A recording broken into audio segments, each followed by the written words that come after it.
don't think Garrett was expecting Ryan to fill that hole. There wasn't much of a hole there. So he'll probably be a little frustrated with that one for sure. And look what happens to the 5 of Michael Annett. He gets a shove.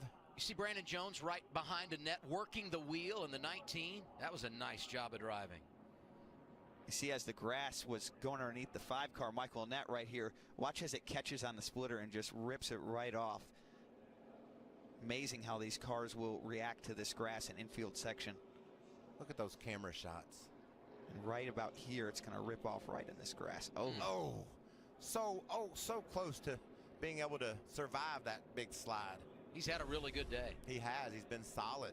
But now his front end's all messed up.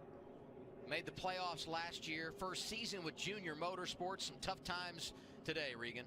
Yeah, Michael Annett was having a good run all day long today. We saw him up front in the top 5 quite a bit. The splitter is completely gone off of this race car. We've got water coming out of the radiator. His day is likely done right here.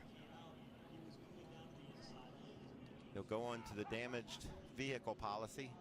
6 minutes this year instead of 5, and the penalty, if you send too many men over the wall, is a 2-lap penalty, not disqualification. But with 13 laps to go and the extent of the damage, it appears the 5 car will call it an afternoon. Moving awful slow, aren't they, Adam?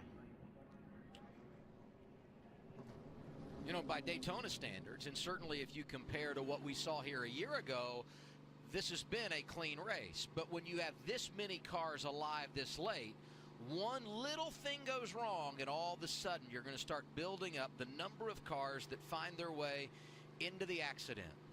So there's going to be right around 10 laps to go when we go green. Kyle Larson, Joey Logano, Daniel Suarez, Tyler Reddick, and Eric Almirola, the top 5. Justin Allgaier, Austin Dillon, Elliott Sadler, Spencer Gallagher, and Ross Chastain, the top 10.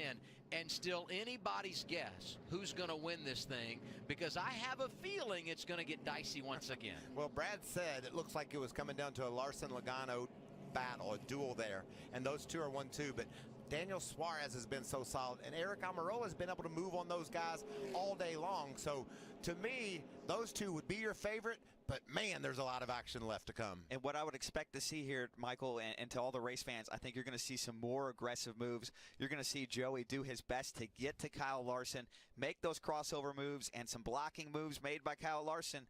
And that's going to give those guys that opportunity. When they get too wide, start side drafting, that's going to bring the rest of the field to them. So I would suspect that we're not done here by any stretch of the imagination. Hey, Larson's led the most laps, 48 out front. Who do we think is the favorite as we close on the finish? I just like the way Logano charged from the back and the moves he made and his history here. He's such a great restrictor plate racer. I think you have to look at Logano. But an upset, a surprise winner could be Daniel Suarez. A lot of speed in that 18 car. For the top 5 doing double duty, including Daniel Suarez, 3rd, Jamie.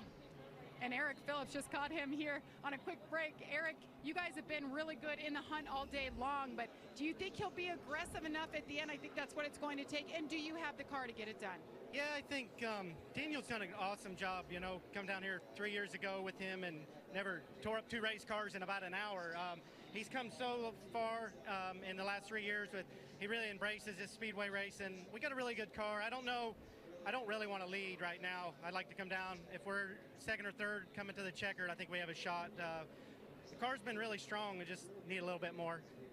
Thanks, Eric. Adam?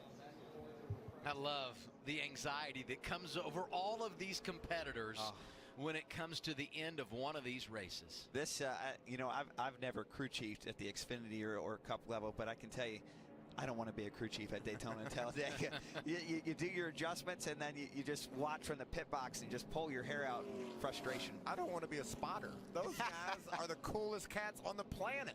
Listen to those guys last night, the way they're able just to calmly call their guy home. I don't get it.